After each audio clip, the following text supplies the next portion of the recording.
Okay, good evening, ladies and gentlemen, fellow Chinese American conservative voters. My name is Hangwei Zhang.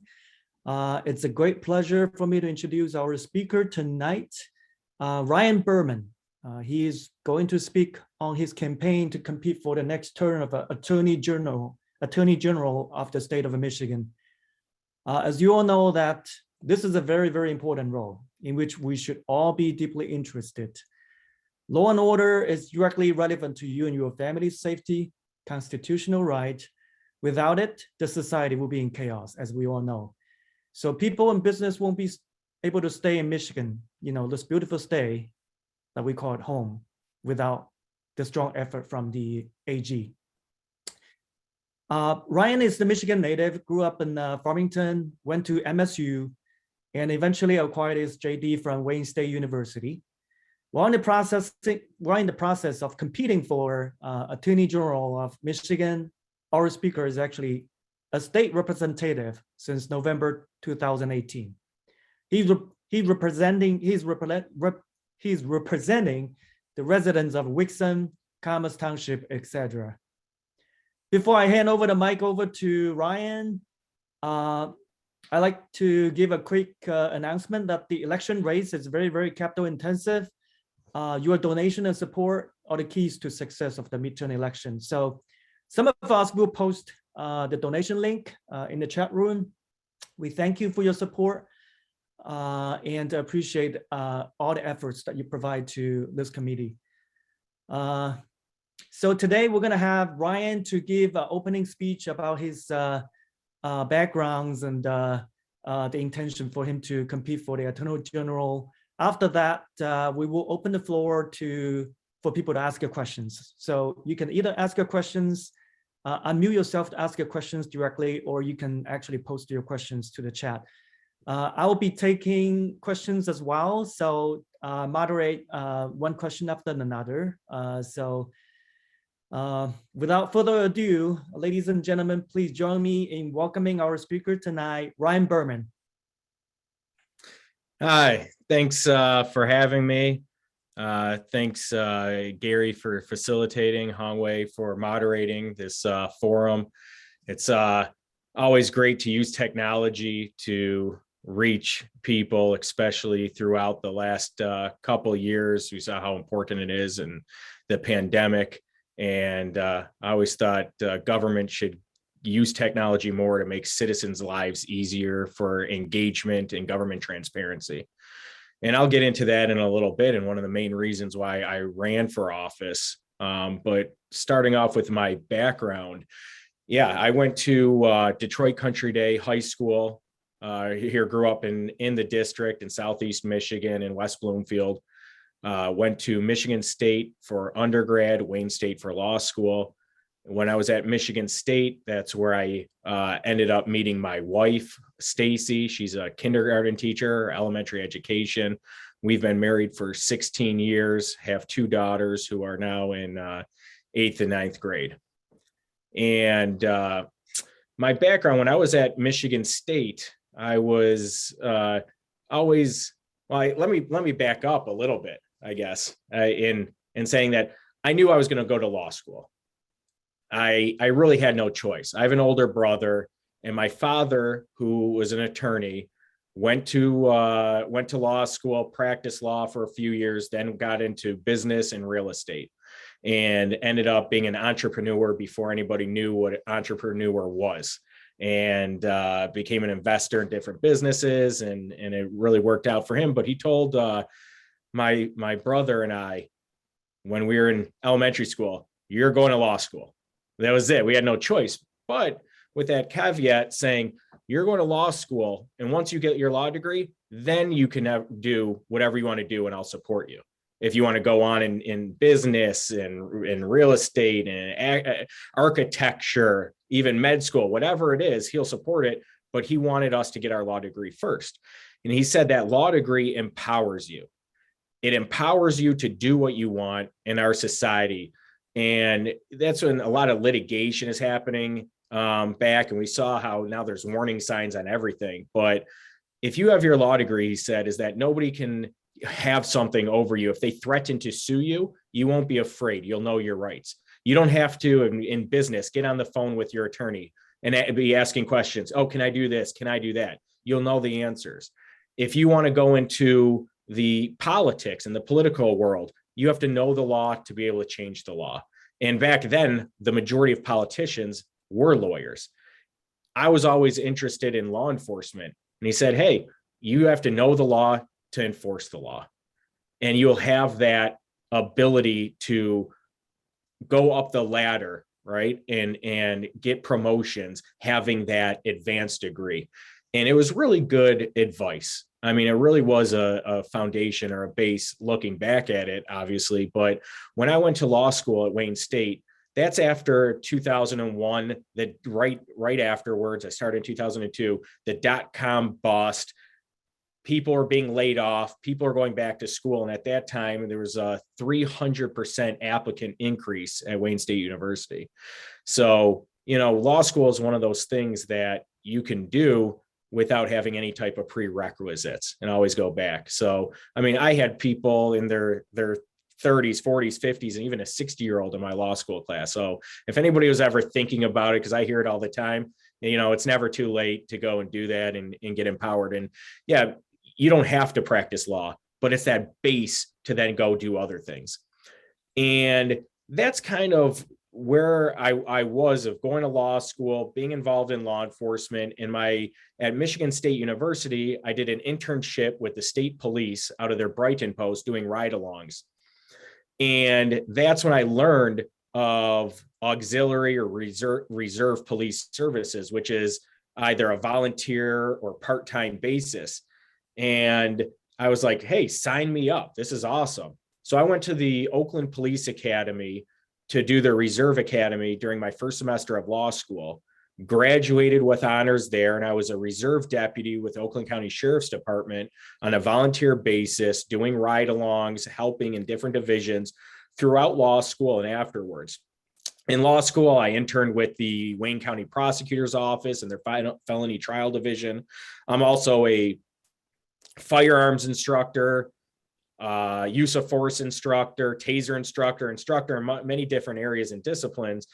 And I ended up becoming a special prosecutor for a little bit, but I started my own law practice, and I was in a private practice attorney for 16 years and doing general practice, consulting, being a general counsel to a lot of small businesses, and doing both civil and criminal side. So I've been in the private sector on both sides of the law, and the defense and prosecution.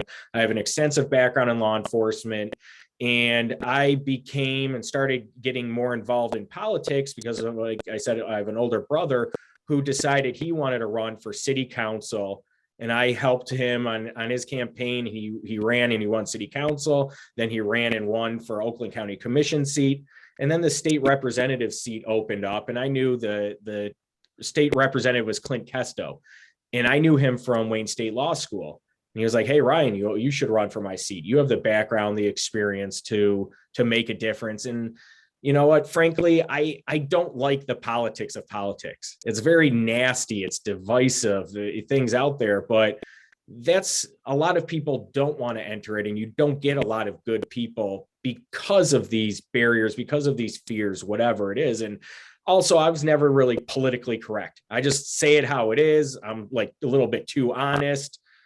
I don't like the glad handing, the shaking hands, kissing babies, the small talk. I actually like the policy. I like to help people. That's what I wanted to do, make a difference. But when I was working on my brother's campaigns and then being a precinct delegate, being in the 11th congressional district, being the outreach chair there, working behind the scenes, I saw that I could do it, that anybody can do it. Anybody who has the desire to get involved and make a difference can step up and put themselves out there. And especially where I do have a squeaky clean background, there's nothing, being a prosecutor, police officer, all that. And what I learned in my last campaign is even if there's nothing negative about you there, doesn't mean the Democrats won't make it up because they end up doing things like that, unfortunately.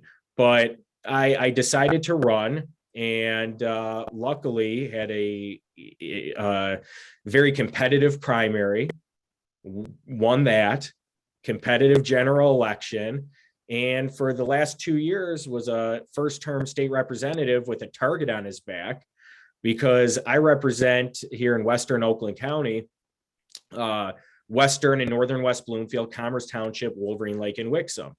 And this district, President Trump barely won in 2016. Gretchen Whitmer overwhelmingly won in 2018. And Joe Biden just won in 2020. It's the changing demographics and voter shift. It's unfortunately Oakland County is majority Democrat now, and this district in particular is now a 53% Democrat district. So control of the Michigan House of Representatives, it was a 52-58 split, 58 Republicans, 52 Democrats. And you need 56, right? 55, you have 110 representatives. So 55 would be an even split. You need 56 votes for control of the House. So they had to flip a couple districts, and they ultimately did, which they flipped Novi. They flipped the Kalamazoo seat. And this was the other one, the number one where there was an incumbent was my seat. So I was the number one targeted district. And they spent almost $2 million against me trying to take me out. And it was the most expensive House race in our state's history. And last year, and this will resonate, where Gretchen Whitmer did lockdowns, shut things down, was going at it alone. And people in this district, and again, when you're in this 50-50 district, with anything that's halfway contentious, right? Halfway anything, any vote you take, any stand, any position that you end up putting yourself and saying, okay, I'm on this side rather than the other side, you're pretty much upsetting half the people. So you're gonna hear it. And so they did polling, they did stuff, and these Lansing establishment was like, Ryan, you have to cool it. You can't come out against Whitmer. You can't be saying this stuff. You can't stand up to it. And I'm like, absolutely not. I have to do what's right. They're like, you're going to lose. I said, then I will lose. But at least I know that I'll be standing up for the businesses, standing up for the people, and standing up for what's right. And what you learn in life, it's not necessarily what you say, but how you say it. And my message was, whether you agree or disagree with Governor Whitmer, that's not the issue. The issue is, should it be up to one person, one individual going at it alone, making up these rules, which were nonsensical at the time. You can buy this, but not that. You can go in a store and pick out from that aisle, but not the other aisle. You could be out all day, but you have to go home at 7 p.m., whatever it was. And with that messaging, it resonated. And luckily I won my second term that I'm in now. And that's got me to say, all right, what, not necessarily what's next or where you're at from here, but looking at what happened. And I think how important it is that elections have consequences, and at every single level. When my brother ran for county commission, people didn't know, and people never paid attention. What does the county commission do? What is a county commissioner? They don't know, and you had to explain it. And mostly it is dealing with budgeting and taxes and allocation of resources. But we've seen over the past year and a half how important every office is, from the state level down to senators, representatives, the county commissioners, the school board members, because that is what is happening with these mandates, with controlling your lives or your children's lives at each level, and how important it is. And that's why we all need to, rally and do what's right, and put all hands on deck at every level next year to win. And I sat back and said, what can I do? Where am I needed? Because people said, oh, Ryan, you should run for this. You should run for that. You should run for Congress. And I think looking at my background in law enforcement, looking at my legal background, looking at what I was raised in now in from the private and now the public sector, we need somebody from Southeast Michigan. We need somebody from Oakland County. We need somebody to get the Macomb County votes, Wayne County, and have the presence in this area where I have an extensive network to be able to take those votes for a statewide office in particular. And that's why I'm running for Attorney General. And that's kind of what led me here. And yeah, that's kind of where we're at. Thank you, Ryan. Thank you so much for the introduction. I think you kind of sort of answered my first question. I think before we open up to the floor, I think you talk about some of the initiatives for you to think about running for AG. So I believe your state representative experience will be a great plus to that, considering you will build, you've been building like relationships in different areas. I think that will definitely be your strength as well. So I guess I will do the first question and then I will open up to the floor. So, we have an incumbent, right? So and in order for you to compete with her, what do you think your advantage is? And what do you think, the first thing you're going to do, assuming that you take the office from her? Yeah. Great question. Thanks. And that really is kind of a key to my campaign and campaign of winning.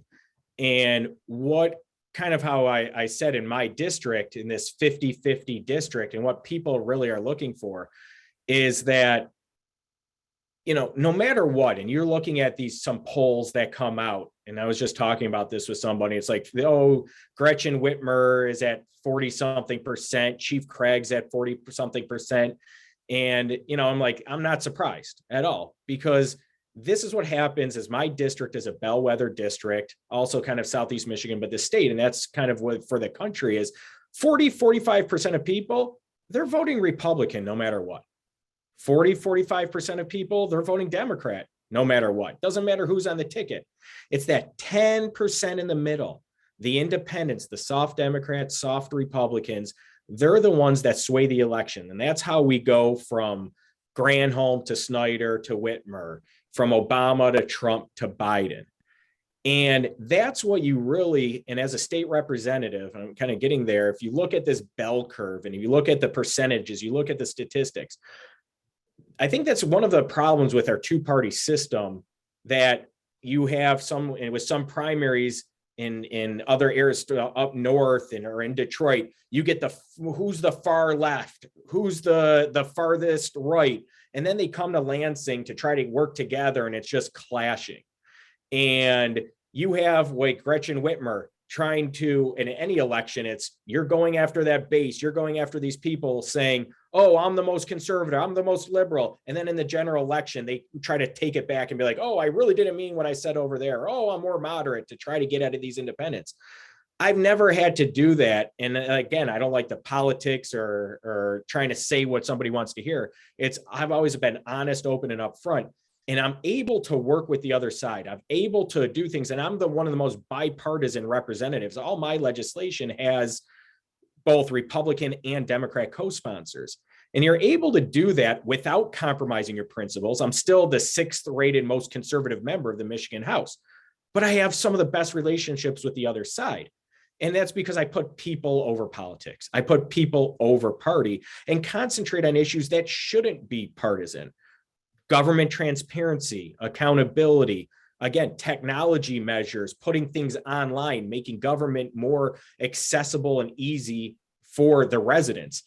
And that's something that everybody can get behind. And that's kind of what politics should be, is building that consensus to get things and working across to get things done. And sometimes that doesn't happen in Lansing, unfortunately, especially now in divided government. So back to your question, how that fits in is that Attorney General Nessel has been one of the most far left extremists when she ran on it. She ran on using the power of the office to push her political agenda. She has had one of the most partisan offices in most of these prosecutions and uses it for fundraising, for campaigning, and she blurs the line. So she's been one of the most hyper partisan attorney generals in the not only in our state's history, but in the country right now. And people see that, and people don't want that. People don't want the attorney general is supposed to be an attorney really for the people, for everybody, an attorney for the state departments to do what's right and enforce our laws, not using the position of the office to go to the partisan and political leanings of the office holder. And that's what people will know. And that's the difference between me and Dana Nessel is I don't care if you have a R or a D next to your name. She does. She goes after Republicans. She stood by when Gretchen Whitmer did all her illegal, unconstitutional orders. She stood by when Jocelyn Benson was sued, got court orders, and they weren't enforced at the TCF Center. They weren't enforced anywhere else. She's standing by letting Governor Whitmer do excess campaign contributions and allowing that to happen, which is, I think, in violation of the law. She's not going after or looking into Gretchen Whitmer, in her nursing home policies, and refused to do it because she has a D next to her name, yet prosecuted Governor Snyder. She allowed the dams in Midland to overflow and fail and decimate a community to protect a freshwater mussel, part of her extreme left-wing environmentalist agenda, including trying to shut down Line 5 at every turn.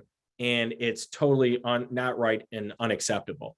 So the difference is when I get into that office, people know they're not going to fear me if they have a D next to their name. They're not going to fear me if there's an R. You should only fear the attorney general if you're a criminal, a real criminal committing crimes. Then you should be afraid. You shouldn't be afraid of your First Amendment, Second Amendment rights, your freedom of speech, your freedom to open up and run a business, your freedom to feed your family. So on day one, they're going to know that I'm not a partisan attorney general like this attorney general, and I'm going to take back some of these lawsuits that are ongoing, some of these amicus briefs from all around the country. Well, she'll go on in California and Texas over there and start fighting against their laws because she doesn't agree with them. And it may not even have an effect on Michigan, and pull out on some of these wasted resources, opportunities, and pull back some of these purely political lawsuits like Line 5 and prosecutions, but doing a wholesale review of who's there to oversee, right? The attorney general is the one who's supposed to be overseeing these state departments, entities, but who oversees the attorney general? There's very little. The legislature has some oversight, whatever, but that's what elections are for. Elections have consequences, and we want an attorney general in that office that will do what's right for everybody, not just for one side or the other. Thank you very much, Ryan. Mm-hmm. I have first question on the chat window. Zhang-Ning, you want to unmute yourself and ask a question directly? Yes. Hello, Ryan. I just want to know that what are your priorities as if you were elected as the Attorney General? Actually, that was my first question. And the second question is, as Attorney General, one of your most important responsibilities is to ensure public safety. And for the past 2 years, there have been many random violent crimes all over the country, especially along the East Coast, the West Coast, big cities, and many of those were committed against Asian American citizens. What is your position on that, and how are you going to ensure the public safety in Michigan, especially the school safety? My third question is, within the Republican Party, you are running this position against Tom Leonard. How do you compete with him? What's your advantages over him? Thank you. Mm-hmm. Yeah, thanks. So first question is priorities, right? And my priorities have always been transparency and accountability. And that's kind of what I said before, is that's what I ran on. And my first bill in the House of Representatives was the Legislative Open Records Act. And that was to broaden our Freedom of Information Act and have it actually apply to the legislature, and as part of the bills to apply to the governor and lieutenant governor's office as well. So most of my bills have that accessibility, transparency, and accountability. And that's what I'm going to bring into, and that's my priority as the Attorney General, to be transparent, be accountable to everybody, and make sure our state government is too. So it's really to then go and have investigations, see what's out there, like I just said, of what is transpiring and what the Attorney General Nessel has done, and make sure it's going and bringing it back, righting the ship, putting it in the right direction, and making sure that a lot of stuff that is going on behind the scenes is brought to light. So bringing that transparency and accountability back to the office. When you're talking about, and a big part of that and that priority is having somebody like me, and this is going to actually on your first, second, and third answer to your questions, who has been on the front lines, who has acted as a law enforcement officer, who has been a prosecutor, but also a defense attorney dealing with the government and government agencies. Right now, there's low morale. There's low morale in the Attorney General's office in itself, where she doesn't, and because of her political leanings and being leftist, of the whole defund the police movement, all that, we need to know that we have a law and order Attorney General, which will help the members, the prosecutors in that office, but also law enforcement on the street know that they have an Attorney General that has their back. So it's to bring morale back into the office and let the assistant attorney generals have a little bit more discretion and not fear for their jobs. For, again, like I said, where a lot of people, if you're a Democrat or a Republican and you have a boss who's the other way, you know, you're going to be fearful. And that's what typically what happens. And there's political appointees, but a lot of them are civil service employees. And the Republican members in there were always fearful that they're going to get fired by Nessel. And she did fire some, and they got their jobs back through arbitration, and then they make it messy. I want people to do their jobs and do it right. And they shouldn't fear that. There shouldn't be any type of fear within the department. I want there to bring back morale. And I think that will happen with me in that office. What will also happen, to your second question, is bring back the morale of the police officers. Police officers are afraid to use force. They're afraid to do their jobs because they're afraid of lawsuits. They're afraid that the prosecutors don't have their back. They're afraid the prosecutors, and if you see right now, Representative, actually Mike Mueller, who was a Livingston County deputy sheriff, he just sent out to me, I saw some post of criminals in Detroit. One guy set his pregnant girlfriend on fire, and he's out on a $5,000 bond. Another guy shot at deputies, attempted murder, and he's out on a personal bond, $100,000 personal bond, which means you don't have to put up any money. You only have to pay $100,000 if you don't show up to your next court date, if you end up skipping on a tether. And they're letting these criminals out to commit crimes again. And that's what happened in Wisconsin, where the individual drove into people and killed them with his car, and he was out from doing the same thing to his girlfriend. We have a public safety problem with some judges, with other officials, but especially you have these appointed mayors and city council, where we saw especially in other states, that they don't have their law enforcement's back. Their cities end up burning. The law enforcement doesn't want to do anything because they're afraid if they do their job, they don't have the backing of their own chiefs, of their department. And usually the chiefs are afraid of their jobs from the city councils. And again, elections have consequences, and we need to elect conservative law and order people at every level, including those city councils, because that's a check. And you can say, hey, we have our law enforcement back in our municipalities. And that will go a long way with having the rank and file, the people on the street, the officers, the cops on the road, having them secure that they are in a community that doesn't want crime, doesn't want these nasty policies in place, that they're going to enforce the law, make their streets safe, and they're going to be happy doing their jobs and happy in the communities because people like that are in these positions. And that's why it's not just the attorney general, but it is the state representatives, senators, county commissioners, especially city council, that has the appreciation for law enforcement for their jobs. And then you ask in the safety. So I've been there, I've done it, I know how it goes.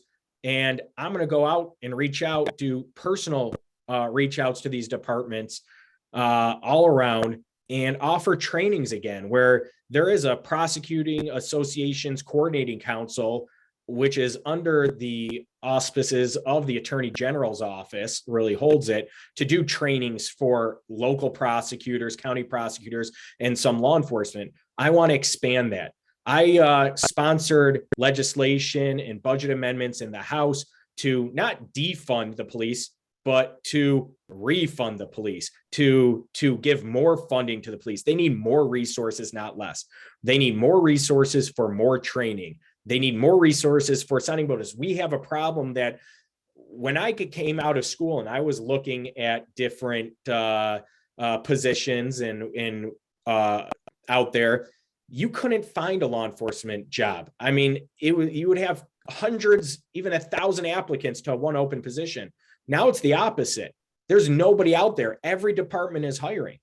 That's a problem in and of itself with attrition, with just retirements, but also because of the politics, the culture, and things that are going on and how nasty and negative it is. And people afraid to go in that profession, which is typically underpaid, severely underappreciated. And then you're just by doing your job, you're looking at potentially being prosecuted or becoming a political pawn. And that's why we need a AG that has people's back. Yeah, if you're a law enforcement officer, you're a cop and you do something wrong, absolutely, I'm going to hold you accountable. But you have prosecutors out there that are not a friend to law enforcement. They know it, and they're looking for any little mistake to do, oh, haha, gotcha. That's not how it's going to be under my watch. Now, because of my experience, because of my background, because of my training, because of my extensive law enforcement experience, my extensive experience as an attorney, as a state representative now, a 2-term state rep that wins in Democrat areas with the messaging, getting those independent voters, I am the only attorney general candidate with that background, with those credentials, and nobody can question it. Not only that, anybody in the state can question that I have the exact background qualifications needed to be the attorney general. You specifically asked about Tom Leonard. You know what? I've been friends with Tom Leonard. I tried and worked and campaigned to get Tom Leonard elected in 2018. Unfortunately, it didn't happen. Nothing with Tom Leonard lost in 2018. Unfortunately, it's never happened in our state's history that somebody who lost a statewide election then runs again for that same office. And now, especially when it was an open seat before, and now it's an incumbent to win, it's never happened before. Now, whatever the slim chances of that happening in the future, we can debate that. It's just kind of when you're looking to get the support of Southeast Michigan in particular, you're looking to get the support of the independents. Are those other candidates in this race able to get that support? Have they already been rejected? What have they done since? My motto is past performance is the best indicator of future results. So, we're all on the same team, and I'm going to support the nominee, whoever it is. I was in high school, a high school wrestler. I would wrestle my best friend, co-captain, almost every time before a meet to see who would actually go out and be at that weight class against the real opponent on the other side. And we are still friends, still hung out, all that. We're on the same team. I want the best wrestler, the best fighter on that mat. That's me. Our best chance to beat Dana Nessel is with Ryan Berman. Thank you, Thank you, Ryan. I think I'm glad to see someone from Oakland County or Western Oakland County running for this position. I think we have something in common here. Many of us on the phone here also campaigned for Tom Leonard in 2018, and unfortunately he lost. I guess. Yeah, I mean, and listen, I'm not going to disparage other candidates or anything. I just, like I said, I always tell it how it is, and at the end of the day, you know, again, my background, my experience, me practicing the law, with all that, it dwarfs the other opponents, the other two candidates out there, and there are negatives on the others, and you know, I think with me, we have the best chance to beat Dana Nessel. Okay. Can you please elaborate on two things? For us, Chinese American community, we are really concerned about public safety, just because as a race, as a group that we're naturally smaller and physically weaker. And when things like this random violence crime committed against us, and we're really, the whole community always is shaking. So do you have any suggestions to us? The second is especially for school safety. And most of us on phone are parents of little kids or teenagers just like you, and we're really worried about the school safety. So if you could elaborate on that as well. Thank you. Yeah, I think, you know, unfortunately, and, you know, I went to Detroit Country Day for high school, and it's a private school, and it's a smaller private school, but the great thing about Country Day was being immersed with all the other students there who cared about education. That's where why they were sent, but from all different cultures, all different communities. And excuse me, so you have a lot of Asians, a lot of Indians. Again, when you're talking about, I was on the wrestling team, my wrestling friends, he was Sikh, right? And that's how I learned the difference. And after September 11th, you saw where there's a whole anti-Muslim sentiment. And you would get it because if they're wearing a hijab and saying, oh, you're a Muslim, I'm Sikh, he carries a dagger, like nobody knows the difference. That I was able to be fortunate enough to be immersed in that. My best friend is Taiwanese. I'm probably the only candidate that you're going to talk to who's actually been to China, right? So I've been to Shanghai, Dongguan, Guangzhou, Hong Kong. I've been to Taiwan. I know, and unfortunately, after some of this, especially in this pandemic, my friend who's he was in Shanghai at the time, and he came over, he's like, oh, I don't want people to, as a joke, you know, blaming me for the virus or whatever. And it was a joke, but like, you know, most jokes, maybe there's truth behind it. And it's unfortunate. It's unfortunate that there are people in our society with prejudices, and I've seen it. As someone who's Jewish, so my dad's side is Jewish, my mom's side is Catholic. My mom's aunt, my great aunt, is actually a nun. My stepbrother is a rabbi.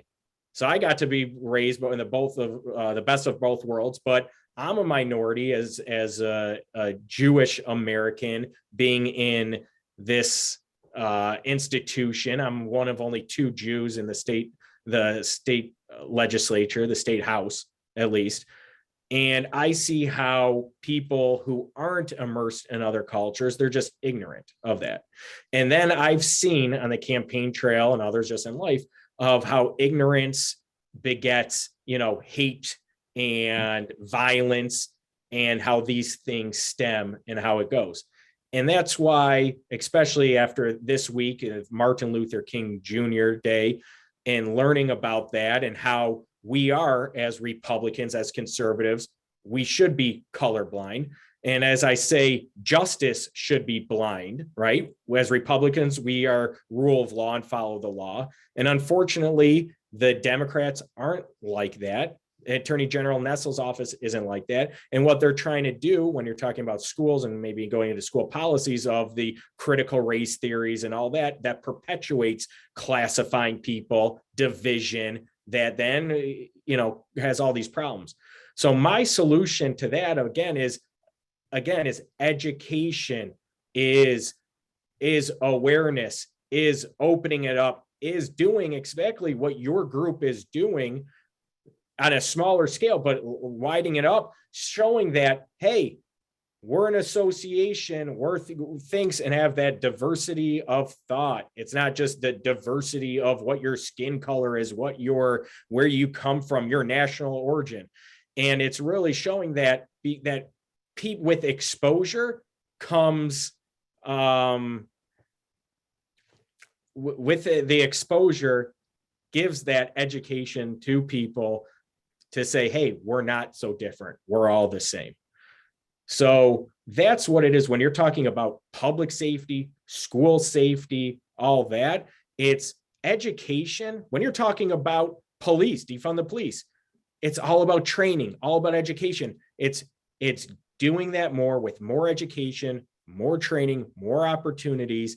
That expands it expands people's knowledge and their experience to see what the world really is and to put their biases, prejudices aside with, hey, maybe I was wrong about that. It really does. It opens up people's eyes with exposure. So I think exposing people to the other cultures, and that's what I have done as a state representative. That's what you guys are doing right now, using your voice, using technology, getting that message out there. So I can use the office, and I've used my office as that bully pulpit, if you will, to show, hey, what am I doing to help foster these relationships with these other communities and to help those communities get their message across to everybody else. So everybody should be exposed to that to learn, hey, we're all not so different. In fact, I'm the co-chair of the Taiwanese Friendship Caucus in the state legislature, and we have a lunch on Tuesday up in Lansing, and the Consulate General from Taiwan is coming in from the Chicago to do a meet and greet there, and that's using my position and my knowledge of that to bring it and expose it to my colleagues and to say, hey, Taiwan can be a great partner. We can do business as Michigan with them. We can open up trade. We can do more. And a lot of my colleagues haven't had any exposure, anything like that. This would be their first time. And that's what you can use your office, your connection, your network to do that. And with education comes understanding. With understanding helps, and it helps with these issues of random acts of violence, public safety, school safety. But again, it's also training, getting the right people as police officers in these roles, vetting them with the proper training so they don't see people as foreigners or different or like that. So, I mean, here's an example. I have a friend of mine he was a student. I was a volunteer wrestling coach at Orchard Lake St. Mary's.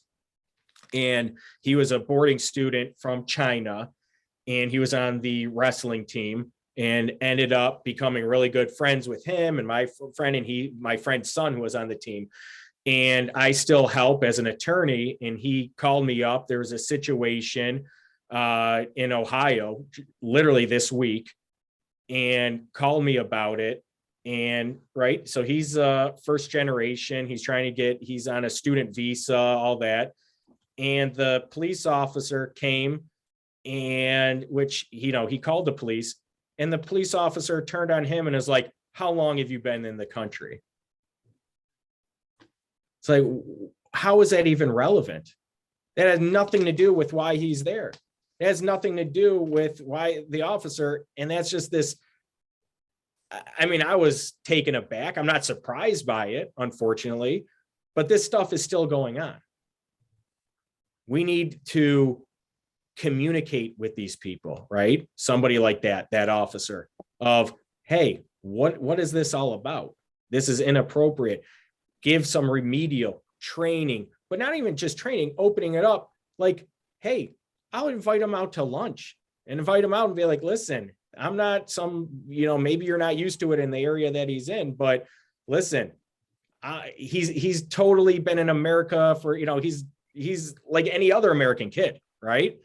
It's not some foreign, it's just based off that look, and that's wrong to judge people based off of what they look like or their skin color. So, I think with that outreach, understanding, training, that can alleviate some of those issues. Thank you, Ryan. Yeah, we'll leave the opportunity to others. Yep, we do have a couple more questions that was listed up on the chat room. So the number one is that election integrity. That seems to be a very hot topic. We'd like to get some stance from you. That's number one. The second one, I think, is the prisons were too crowded. A lot of criminals were released because there's no room to hold, to put them in. So what's your position on that, and how do you want to solve that problem? So if you can give us some quick elaboration on that, that'd be great. Yeah, so election integrity, it's the number one issue for a lot of people out there. And it was, it's not something that's new to me. I've been a poll watcher, a poll challenger, and an election day attorney for over a decade. I was on the Lawyers for Romney team. I was a volunteer lawyer for the Trump recount team. And I see it, and that's actually one of the reasons I ran for rep, was looking in 2016 on the Trump recount, the presidential recount here in Oakland County, saw how some of our laws didn't make sense, where if the ballots in the box didn't match the tape at the end of the night, then that wasn't able to be recounted. And that just kind of was mind-blowing to me. It's like, that's why you should recount it and see what's really going on, because it's all about the paper ballots. So with election integrity, I actually had some bills, and I'm the only member of the House of Representatives that tried to do a budget amendment in our budget to fund basically a forensic audit. And the reason I did that is a couple things, but instead of a forensic audit, and as that gets a pretty negative rap from the media and others, and it tries to make you look like a conspiracy theorist or trying to overturn an election. And that's not what it is. You want to make sure that elections get the correct result. But instead of calling it, what does a forensic audit mean, I called it a comprehensive statewide election integrity review, right? Because it's not what you say, it's how you say it. Who can be against an integrity review? Because that's all I'm looking for. And I came from it from a logical perspective, telling my colleagues, we need to do something rather than nothing. Because recent polls, when I gave that speech, was like 40% of people thought that the election was tampered with, it was stolen, the result was not what it should be.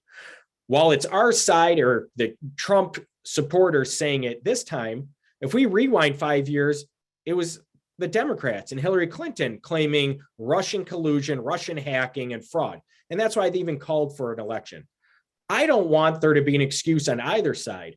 So in 2022, 2024 presidential election, I don't want our side saying, oh, there's something wrong, it was hacked. I don't want their side having an excuse why they lost, when hopefully they do. So I said, if we do an integrity review, there's only two things that can happen. Either you find something or you find nothing. More importantly is if you find something, and again, it's not overturning an election, it's getting the correct result. It's either to an extent that it's widespread and it can have the results to alter, change, get the correct result of an election, which I think is, with all this time passed, that's not going to happen. Maybe you go to court and try to, like any other type of fraud. But more importantly, you need to find out what happened so it doesn't get repeated again. And if it was on a small scale, which we're finding stuff all over, the small scale and little prosecutions, we still need to know what happened so it doesn't happen again. And if nothing happened, we need to know that nothing happened, calm people's fears, but know why did they think it in the first place, because we don't want it happening again. So we can always do better with our elections. We can always do more.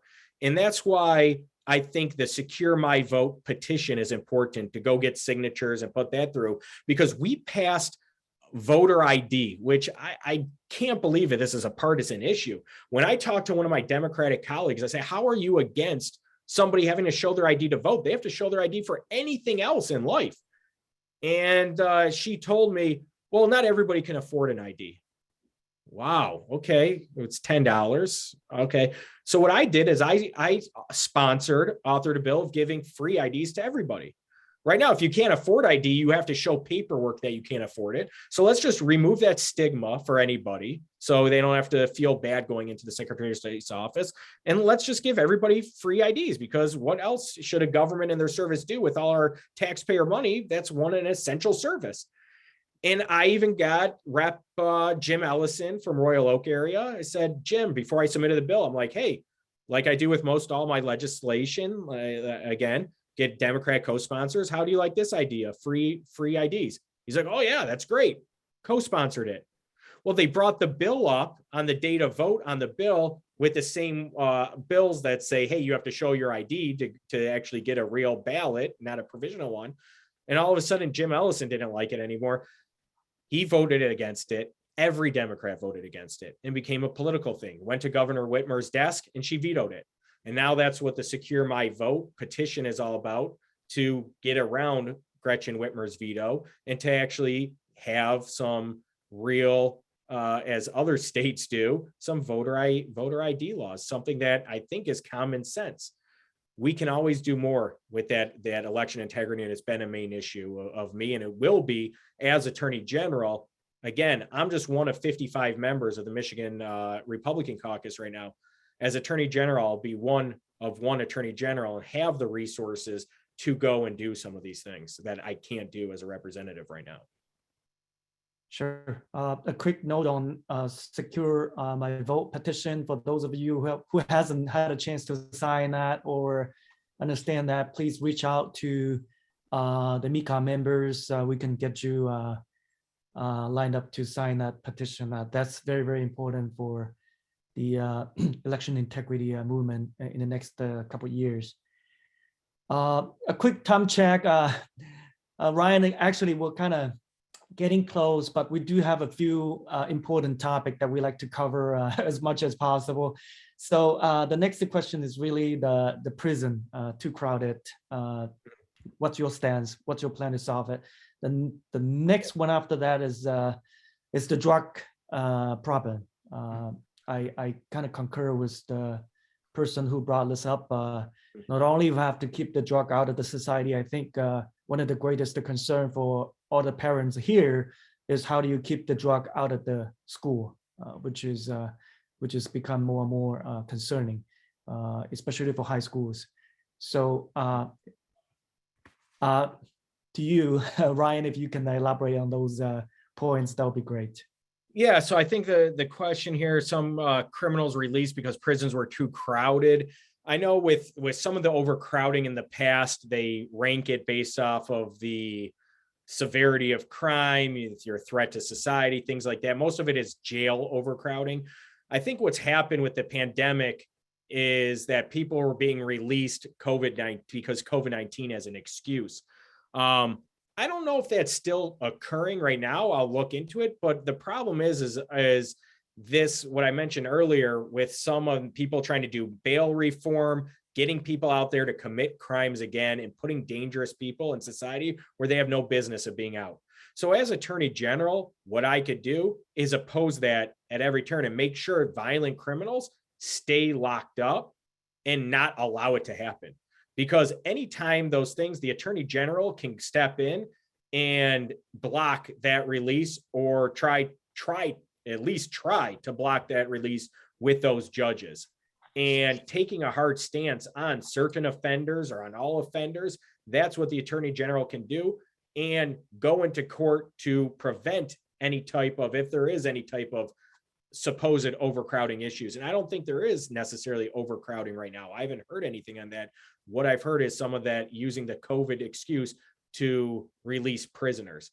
Yeah, there's some prisoners that may be, again, for different or low level offenses in the jails, but if you're in prison, you probably belong there.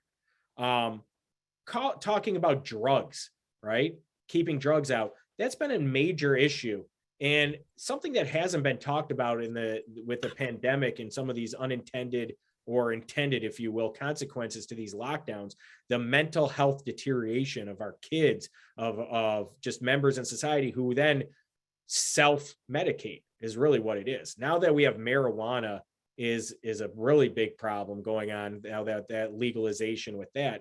But when I first started as a reserve deputy here patrolling in Commerce, right next where I'm living now, Wall Lake Northern was a new school. And I was told, oh, they have a big heroin problem there. I'm like, what? At high school, heroin? You got to be kidding me. And it's since continued to be a problem in our schools. And you have these kids and issues and these gateway drugs and cocaine and think it's cool. But heroin is a big issue right now. And then there's the added threat of this heroin being laced with fentanyl. And fentanyl is coming in from China, actually, is shipping it, being made and manufactured in China, going to Mexico, then coming over the border to Mexico, from Mexico. And it's dangerous, very dangerous. And in fact, the Detroit TSA just stopped a shipment of however many hundreds of pounds of it that could wipe out like hundreds of thousands of people. It's dangerous.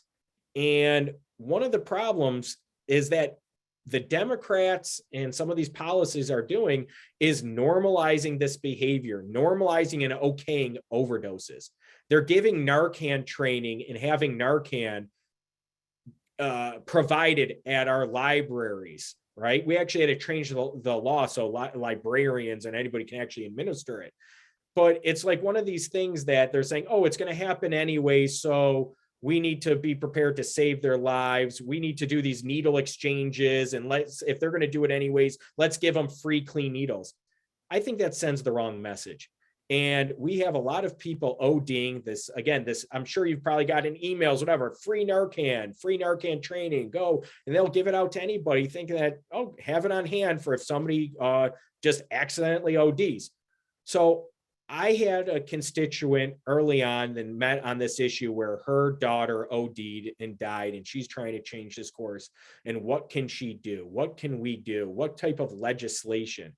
And that's what I have a bill, and I'm going to be introducing this session soon, that actually mandates if you have an overdose, it's mandatory. That's not necessarily going to be prosecuted, okay, because of maybe there's not an appetite to put more penalties on there, but you have to go to mandatory drug treatment. You have to go inpatient, outpatient. You have to do mandatory drug treatment, just like they would sentence you if you were to go to court, which a lot of times the law enforcement doesn't ticket anybody because all it is really drug use, which is a lower level crime, and they just get re-released, whatever. It's not that big of a deal. It should be a big deal. And we should be prosecuting this. We should be telling officers, yeah, great, you saved this person's life. They are the ones that put themselves in danger. You saved their lives. Congratulations. We'll give you a life-saving award. Give them a ticket, and they have to go get mandatory treatment, because these same people that are ODing, they're doing it multiple times and sharing the stuff, getting it into our kids' hands, and it's a problem. So we need, again, treatment training on this and education on people how dangerous this is. And I think it's more than that. It's a multi-pronged approach. But that's one of the issues to keep these drugs out, is to keep the drug users that, hey, it's not just a slap on your wrist, or, oh, you're not going to be able to, oh, you OD, you go to the hospital and you're out again to use the next day. There has to be consequences to your actions. There has to be consequences to your actions. I'm saying it again, because that's what we as Republicans, as conservatives, believe is individual responsibility, individual rights. And that's not happening in our society right now.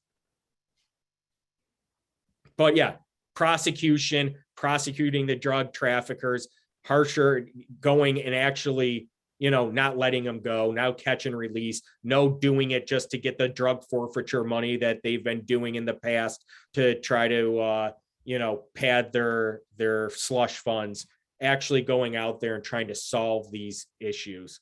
And and it starts with at home with your kids and that family unit. And what are they teaching in schools? Not that, oh, go in the bathroom and vape with your friends. Zero tolerance policy. Get that out of our schools. See something, say something. The Attorney General's office under Bill Schuette had the okay to say, give tips, tip lines. I haven't seen it as advertised as it has been under Bill Schuette, but it is a program that I believe is still in existence under Dana Nessel, but I haven't seen it as much. And Bill Schuette, Republican Attorney General before Nessel, had community liaisons going out and giving programs, going to schools, going to community centers, going out and giving the communities these presentations on these different initiatives, especially on the okay to say, hey kids, it's okay to say something. This is anonymous. You see something, let us know, tip. It's not going to come back to you. But this is behavior that needs to be stopped. A lot of times people will go and you'll see something happening and you're like, oh, that's not right. But what are you going to do about it? It's not my job, right? That's what people say. Oh, they don't want to be a rat. They don't want to be a snitch, whatever it is. It's bad for everybody if we allow that behavior to happen. Do something, be a local hero, right? Get the drugs out of the school because it's not good for them. It's not good for you. Those initiatives I would start up again. I put more resources into as Attorney General. Thank you. You're right. As parents, we also there's need to do another our part question as well. Yeah. There's a Go ahead, Gary. there's a question there. Yeah, sorry. There's a question there. I want to elaborate a little bit further on that one regarding your why you want to run and why you are different from other candidates. I believe there's 3 candidates total for AG at this point, right? I could be wrong, but what I know is Tom Leonard we're talking about, and yourself, and also Matt DePerno. And so, as I said earlier, many of us here in this audience are precinct delegates, and likely will be the state delegates in the endorsement convention, and also the state convention in August. So, besides what you're talking about, experience and stuff like that, what else you want to add to say, hey, why we should vote for Ryan Berman for the AG nomination? Thank you. Yeah, you know what? Well, for any position, whether it's me, the gubernatorial candidate, Secretary of State, when I ran for state representative, I would go and I talked to thousands of people, knocked on doors, and not one, they said, oh, what do you want me to vote for you? I said, no, I want you to know me. I want you to look me up. And if you think I'm going to do the best job, then you can vote for me. I never asked for a vote. I introduced myself. I want people to be informed voters and choose the candidate that they feel is going to best represent them. So at every level, you have to look and make that decision of what candidate, not only, and that's another thing, when I would do a debate, and there's Tom Leonard, there's Matt DePerno. My real opponent is Dana Nessel. That's the stark contrast, the difference out there. Dana Nessel is my opponent because she represents the worst of the Democrats, the worst of the lefts, the worst of somebody misusing their office a lot of the times. And we all probably can agree here, because we're on that side. I love being like-minded people, that she needs to go. And it'll be my job. Who is the best candidate that can beat her? Who's the best candidate that's going to be conservative? And I'm the most conservative candidate, rated the most conservative candidate, and still has the ability to win. Who is the candidate that actually has won tough elections in Democrat areas? I'm the only one. I'm the only one with extensive law enforcement background. That's what you want in an attorney general candidate. I'm the only one with both the private sector and public sector experience. I'm the only one who is a current state representative. Yeah, Tom Leonard was a representative, but he now doesn't have that private sector. He says he works at a law firm right now. He's a lobbyist. He's a registered lobbyist. He's not working on legal cases. That, again, is going to turn off not only delegates, because, everybody, but the independents. People don't like to say, and Dana Nessel has already come out with attacks about him and DePerno, but him is particularly on this, that special interests, all that. There's negatives on those other ones that they cannot use against me, but they can't win. I'm the only one who has a chance to win. And it's not like you're choosing, oh, I'm going to take the more moderate guy because he has a better chance. Oh, and somebody's worried about, another Mitt Romney, whatever. That's not it. That's not who I am. I'm actually a conservative that has the abilities, resources, and has proven in the experience to win. All I ask for, I'll ask for your vote. Eventually, I want to get your support if that's what you want. I'm not going to sit here like any politician and tell you what you want to hear. I'm going to tell it how it is. You make that decision. You look at my background and compare it to the other candidate's background. You look at my experience to the other guy's experience. You make that decision ultimately. I'm not going to, a lot of people will tell you what you want to hear. I don't have to say what I'm going to do. All you have to do is look to see what I've done. You know what I'm going to do. I'm fortunate. I have a record. Look at my voting record. Look at my record of what I've done in the legislature, what I continue to do. And you'll know that I'm not what I'm going to do when I'm the Attorney General. Past performance is the best indicator of future results. Thank you. Thank you, Ryan. We're actually 10 minutes exceeding. I think the way that you put in for the last question, that was a strong statement, actually a very strong closing statement to share. So Gary, just wondering, I mean, do we have a couple more minutes or squeeze in maybe one more question and then we move on to the closing, or shall we stop here? Sure. I thank you, Ryan, for allowing us to go beyond that hour at 9 o'clock, so a little bit more time. And by the way, I just want to mention there's a lot of parents here, actually, several of them I know personally, have either kids at Country Day or have kids study at Country Day before. So I have a lot of the people that have similarities in the background in a way. We have a lot of MSU folks here and Wayne State folks here too. So glad you have a local. Graduates. Awesome. That's good. I really appreciate it. So if no other people are raising questions, probably last question for me, if you don't mind. As you heard that, Virginia, Republican won landslide, right? And one of the key positions, of course, was AG. And the new Attorney General, Jason Myers, I guess that's how it's pronounced. I could pronounce it wrong. And he, again, started in office and started sweeping reforms.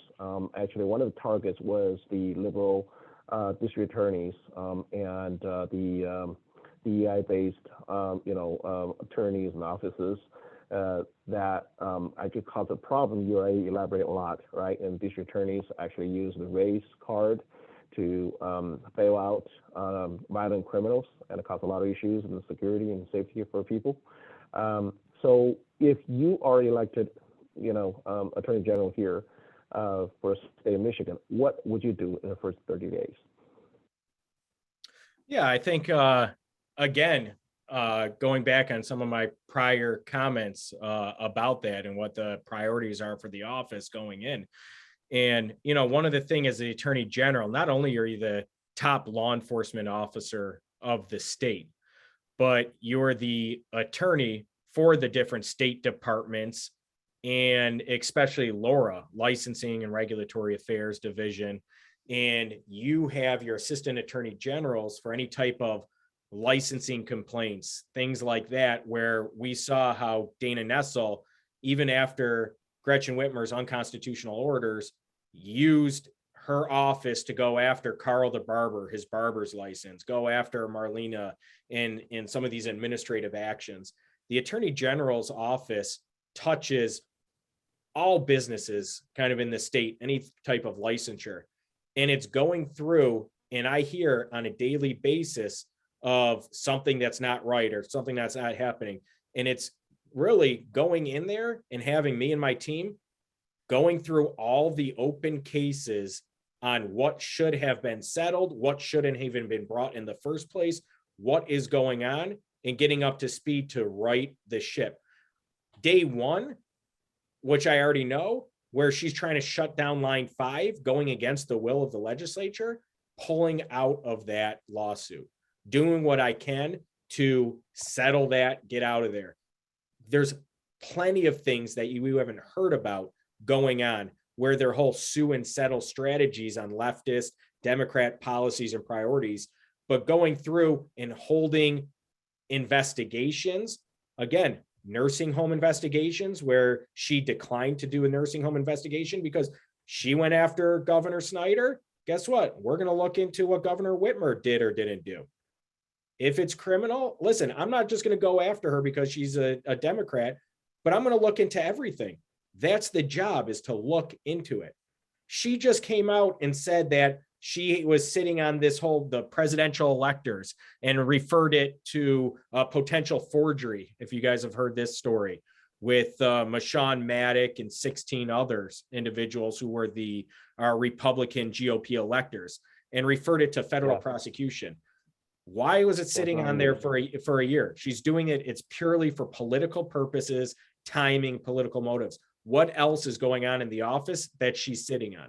What else is going on there? So that's what I'm going to do, where I'm not going to sit here and say, oh, on day one, just like she did, I'm going to go after line 5. I'm going to do that. That's not the role of the Attorney General. It's not to use your office for those political purposes. You want to change things? Run for Senate, run for rep, change the law. That's how you change things. You don't use that office for a political position. So that's what my priority is. And that's what my, promise is, to put somebody in there like me with an independent voice, independent mind, to do what's right, to oversee what's going on, to right the ship and put things in the right direction, and then start going after some of these things that haven't made sense, is wrong, and that things that she's refused to do. Great, thank you, appreciate it. And especially the case, I really hope somebody will go after Gretchen Whitmer for sending a recovering COVID patient to the nursing homes in the early days of the COVID. That kills a lot of people, just like New York City, like Cuomo did. It's criminal, it's murder. I mean, I just don't see any reason why that should be done. It's just beyond common sense. Talking about science, you just keep talking about science. What's the science in it? It's murder. Somebody got to do something about it. Well, I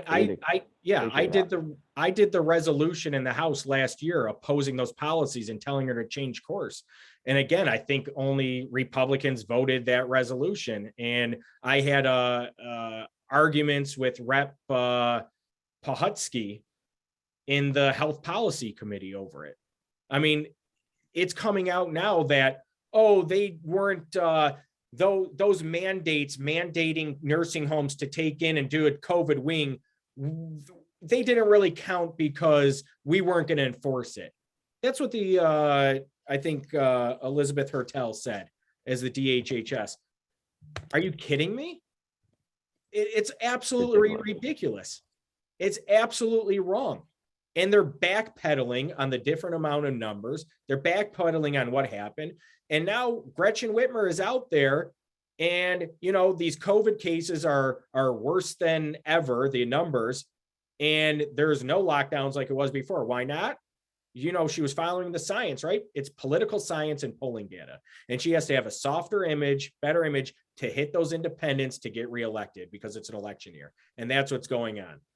But make no mistake, don't forget what she did. Don't forget and tell your neighbors of how she decimated our economy, killed our seniors. We can't let people have a short attention span and a short memory anymore. And we have to keep these issues in the forefront of what happened so they don't happen again. Thank you, Ryan. And thank you for fighting for the people in Michigan. We need to take Michigan back from the far liberals. And we don't just say we don't need any more Roman showers, right? Is that what she said? Yeah. That's ridiculous. Okay. Any more questions? Yep. Hey, I have a suggestion. Well, first of all, thank you, Ryan. Very good conversation dialogue today. This is the first time I heard about the Secure My Vote petition. I think it's a very important for this. Well, I blame myself. In the conservative group, I don't even know about this, or at least I didn't pay attention. Let's pass on the information to our friends, family, neighbor, conservative friends, coalition. Let's go stop by the place and sign and push that petition. I just quickly look at the website Li Chen shared. I want to clarify that. Does that mean we have to stop by the location that listed and physically sign the petition? It's not online, right? No, it's not No, online. no, There's- Mike. Yeah, there's Mike, physical yeah, petitions, and I think yeah. they list places where you can go and sign, but also Yeah. get your own petition so you can circulate those petitions and go help gather signatures, just like the Unlock Michigan, how we repealed the 1945 Emergency Powers of Governor Act. So that's what it's important. If everybody here on this Zoom can go out and just get one petition filled, 15 signatures, there's a couple hundred extra going to that total of the thousands needed. Every signature, every little sheet helps. So yeah, it's very important to get involved, and it's a great way to talk to your neighbors, talk to people on the street, meet people, and explain this issue and hear from people on the ground. Yeah. Okay. Yeah, and All right. also Win 11, Mike, Win 11 committee we have here, CDRC, we have an individual actually spearheading the signature gathering for the Secure Michigan Vote, and we plan to also take those forms and figure out a way to get folks together in a location we can get more signatures in the Metro Detroit area and our area. Because that's very important. That's the initiative that can be, veto proof to pass the legislation to secure our elections. Yeah. Is there a deadline for the petition? Yes, I think it should be around April timeframe or something like that. And I think Okay. the signature needs to be, I forgot the real number, somewhere around 400,000 physical signature needs to be collected. So that's a pretty hefty Okay. task. So everybody needs to Yeah. put their share in it. Well, we need a grassroots to help out with that, right? Right. Yeah. Everybody So talk to. Ryan would know. Yeah. So sorry, Mike. So Ryan, would you please elaborate, because you're in the legislature, so you're probably the best knowledgeable person we talk to regarding that. So number one, deadline. Number two was the signature threshold, and where are we at this point? I would have to find out. I know Jeff Litton has been heading this up. I saw him last night at the 11th District Luau. So I don't know where they're at currently. I don't have an official affiliation with the Secure My Vote. It's just something that my bill and the bills that were vetoed by Governor Whitmer are encompassed by that. And that's why it's important to do it. But it is correct. Hong Wei, it's like 340 something thousand. You want to get more, right? Just like the Unlock. Right. So their goal is probably Yep. 400 something thousand signatures. And there is that time frame. I don't know what the time frame is, but it's in a couple months. You have a certain amount of period to get those signatures. I'm sure all that information is on the securemyvote.org link. You can just By looking at this Cool. website, I see many locations in our area in Oakland County and Wayne County, Yeah. like Here's Bill the Hills, thing. Novi, Rochester Hills, South Line, Livonia, like that. Here's the thing. Every single great meet candidate Zoom meetings, at least the MICCA organized, voting integrity is always a showed up among the questions. And people are curious that at the everyday citizen as a conservative voter, what we can do to help. This is exactly something we can do to help right at our doorstep. Right. And like I said, I blame myself. I didn't even know about that. okay, What does Mike. that Yeah, mean? absolutely. The messaging hasn't been We kind of out. have to, sorry for interrupting, Mike. I think we kind of go beyond quite a lot. So maybe we could set a separate meeting just to discuss the, secure my vote. But we probably have to let Ryan go back to his family. We really appreciate, you spare the precious family time and talk to us and have this conversation. I think it was very informational, and appreciate your time, appreciate your effort, and Yeah, no, I thank think you. everyone here is determined. We have to take the office back from Nazol, and then that's that's the ultimate goal. I mean, that has to be done. We can't just let it slip through our eyes again. And we best wishes for your race, and look forward to support you as much as we can be. I think for those of you who wants to know more about Ryan, his website has been posted in the chat. Just click, and there will be a link directly goes to the donation as well. And feel free to put your effort to it, and let us all work together to turn things around. Thank you very much, Ryan. Appreciate your time. Yeah, no, thank you. Thanks for having me. I enjoyed it. If anybody has any questions, again, my website, electryanberman.com, and you can contact me through there, email, call me, my number's on there, text, anytime. I'm very accessible. Like I said, I'm here to represent everybody, and that's what I'm going to do. Thank you, Ryan. Thank you very much, Ryan. Thank you very much, Ryan. Thank Thank you. you. And, Thank you. Good evening. and thank Thank you you. everyone for joining us. Thank Thank you. you everyone for Good night. joining. Appreciate it. Bye. Thank you for your Thank you. participation. Bye. Thank you. Bye-bye. Thank you. Bye.